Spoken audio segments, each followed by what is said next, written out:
Abruptly the priest flinched in shock as he found himself staring into eyes filled with terror and a mouth gaping wide in a soundless shriek for help. But then quickly the Regan identity vanished in a blurringly rapid remolding of features as, "For pity's sakes, won't you kindly remove these cunting straps?" asked a wheedling voice in a clipped British accent just before, in a flash, the demonic personality returned. "Could you help an old altar boy, fadder?" it croaked, and then it threw back its head in wild and high-pitched laughter. Stunned, Karras leaned back, as he felt the glacial hands at the back of his neck again, more palpable now, and more clearly something more than suggestion. The Regan thing broke off its laughter and fixed him with taunting eyes. "Feeling icy hands? Oh, incidentally, your mother is in here with us, Karras. Would you like to leave a message? I will see that she gets it." Mocking laughter. And then suddenly Karras was leaping out of his chair as he dodged a projectile stream of vomit. It caught a portion of his sweater and one of his hands. His face drained of color. The priest looked down at the bed, at Regan cackling with glee as his hand dripped vomit onto the rug. "If that's true," he said numbly, "then you must know my mother's first name." "Oh, I do." "Well, what is it?" The Regan thing hissed at him, mad eyes gleaming, and the head gently undulating from side to side like a cobra's. "What is it?" Karras repeated. With her eyes rolling upward into their sockets, Regan lowed like a steer in an angry bellow that pierced the shutters and shivered through the glass of the large bay window. For a time Karras watched as the bellowing continued, then he looked at his hand and walked out of the room. Chris pushed herself quickly away from the wall as she glanced with distress at the Jesuit sweater. "What happened? Did she vomit? Got a towel?" Karras asked her. "There's a bathroom right there," Chris said hurriedly, pointing at a hallway door. "Carl, go in and take a look at her," she instructed over her shoulder as she followed the priest to the bathroom. "I'm so sorry," she exclaimed. The Jesuit moved to the wash basin.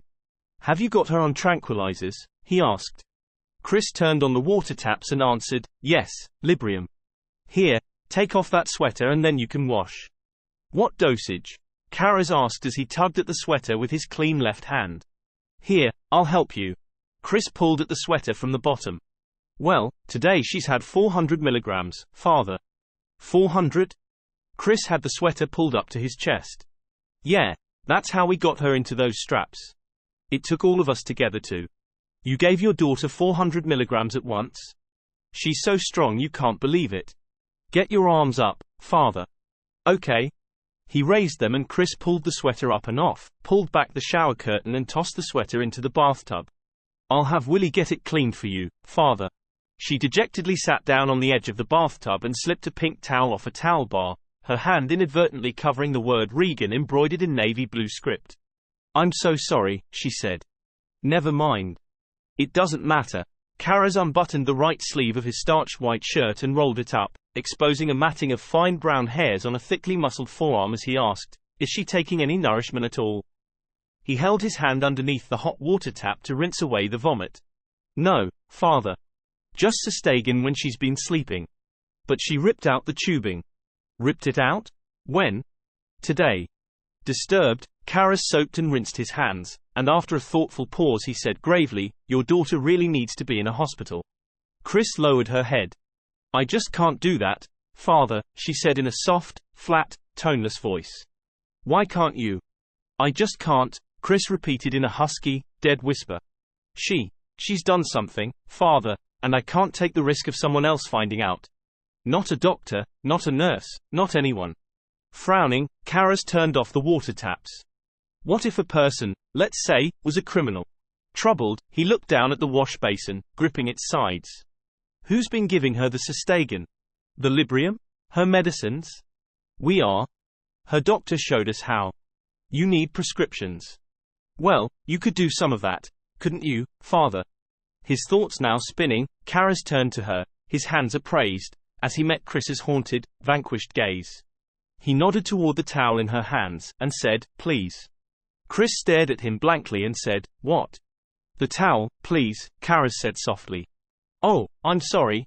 Very quickly, Chris fumbled it out to him, and as the Jesuit dried his hands, she asked him with a tightly searching expectancy, "So now, Father, what's it look like? Do you think she's possessed?" "Look, how much do you know about possession?" "Just a little that I've read and some things that some doctors told me." "What doctors?" At Barringer Clinic. I see, said Karras, gently nodding his head. He had folded the towel and was carefully draping it back onto the towel bar as he asked, Miss MacNeil, are you a Catholic? No, I'm not. And your daughter? Not her either. What religion, then? None. Karras stared at her speculatively. Why did you come to me, then? He asked. Because I was desperate, Chris blurted in a quavering voice. I thought you said psychiatrists advised you to come to me. Oh, I don't know what I was saying. I've been practically out of my head. Karras turned and, folding his arms and leaning his weight against the washbasin's white marble counter, he looked down at Chris and told her with a carefully tempered intensity, Look, the only thing I care about is doing what's best for your daughter.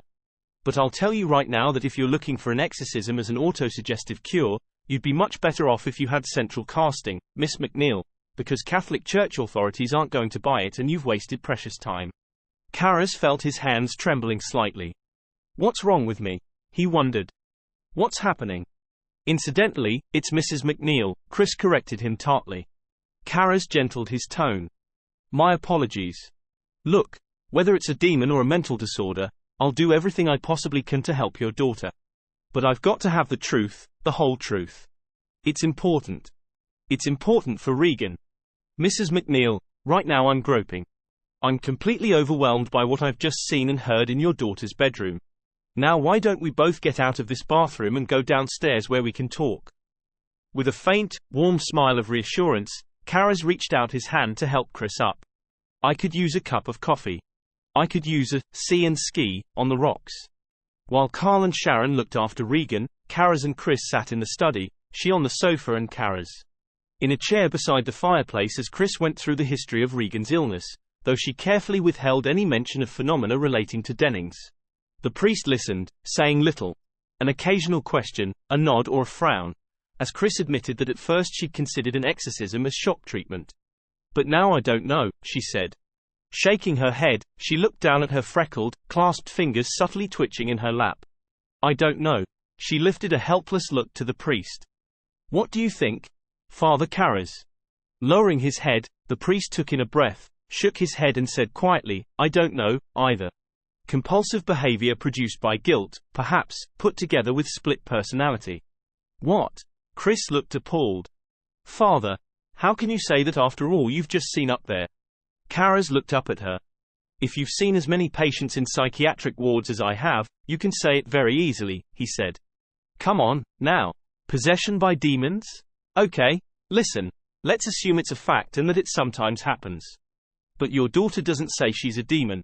She insists she's the devil himself. And that's the same thing as saying you're Napoleon Bonaparte.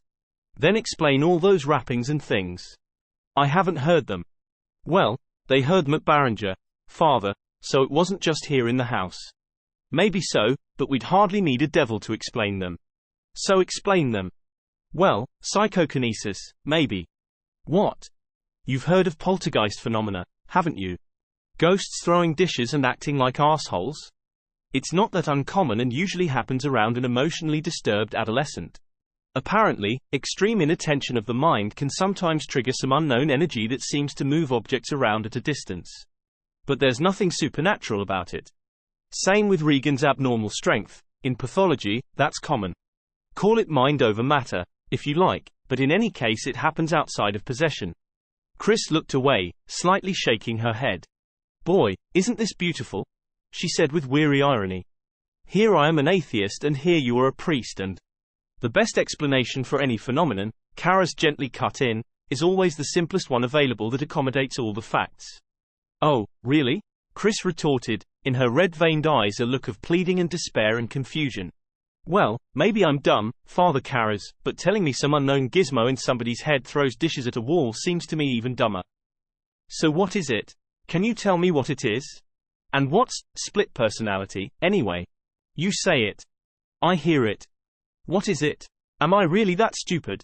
Will you tell me what it is in a way I can finally get it through my head? Look, there's no one who pretends to understand it. All we know is that it happens, and anything beyond the phenomenon itself is just pure speculation. But think of it this way, if you like. Yeah, go ahead. The human brain contains something like 17 billion cells, and when we look at them we see that they handle approximately 100 million sensations that are bombarding your brain every second, and your brain not only integrates all of these messages, they do it efficiently, they do it without ever stumbling or getting in each other's way. Now then, how could they do that without some form of communication? Well, they couldn't. So apparently each of these cells has a consciousness, maybe, of its own. Are you with me? Chris nodded. Yeah, a little. Good. Now imagine that the human body is a gigantic ocean liner, and that all of your brain cells are the crew. Now one of these crew cells is up on the bridge. He's the captain. But he never knows precisely what the rest of the crew below decks is doing. All he knows is that the ship keeps running smoothly and the job's getting done. Now the captain is you. It's your waking consciousness. And what happens in dual personality, maybe, is that one of those crew cells down below decks comes up on the bridge and takes over command of the ship. In other words, mutiny. Does that help you understand it? Chris was staring in unblinking incredulity. Father, that's so far out of sight that I think it's almost easier to believe in the flipping devil. Look, I don't know about all of these theories and stuff, Chris overrode him in a low, intense voice. But I'll tell you something, Father. You show me Regan's identical twin, same face, same voice, same smell, same everything down to the way she dots her eyes, and still I'd know in a second that it wasn't really her. I'd just know it, I'd know it in my gut, and I'm telling you that thing upstairs is not my daughter. Now you tell me what to do, she said, her voice slowly rising and quivering with tightly held emotion. You tell me that you know for a fact there's nothing wrong with my daughter except in her head. That you know for a fact that she doesn't need an exorcism and that you're absolutely sure it wouldn't help her. Go ahead. You tell me that, Father. You tell me. At the end, it was almost a scream. Karras looked aside, and for long, pensive seconds, he was still. Then he turned a probing glance back to Chris. Does Regan have a low-pitched voice? He asked her quietly. I mean, normally. No. In fact, I'd say it's very light. Would you consider her precocious? Not at all. Her IQ? About average. Reading habits? Nancy Drew and comic books, mostly. And her style of speech right now, how much different would you say it is from normal? Completely. She's never used half of those words. I don't mean the content of her speech, I mean the style. Style? The way she puts words together. Chris's eyebrows lowered. I'm still not really sure what you mean. Do you have any letters she's written? Compositions? A recording of her voice would be. Yes. Yes, there's a tape of her talking to her father. She was making it to send to him as a letter but she never got it finished. You want it? Yes, I do. And I'll also need her medical records, especially the file from Barringer. Chris looked aside and shook her head. Oh, Father, I've been that route and I. Yes. Yes, I know, but I'll have to see the records for myself. So you're still against an exorcism? No. I'm only against the chance of doing your daughter more harm than good. But you're talking now strictly as a psychiatrist, right? No, I'm talking now also as a priest. If I go to the chancery office, or wherever it is I have to go to get permission for an exorcism, the first thing I'd have to have is a pretty substantial indication that your daughter's condition isn't a purely psychiatric problem, plus evidence that the church would accept as signs of possession. Like what? I don't know. I'll have to go and look it up. Are you kidding? I thought you were supposed to be an expert. There aren't any experts. You probably know more about demonic possession right now than most priests.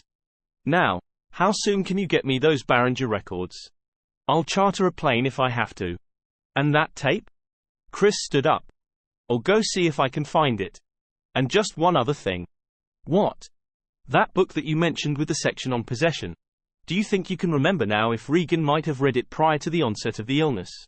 Looking down, Chris concentrated. Gee, I seem to remember her reading something the day before before the trouble really started, but I really can't be sure. But she did read it, I think. I mean, I'm sure. Pretty sure. I'd like to see it. Chris started away. Sure, I'll get it for you, Father. And the tape. It's in the basement, I think. I'll go and look.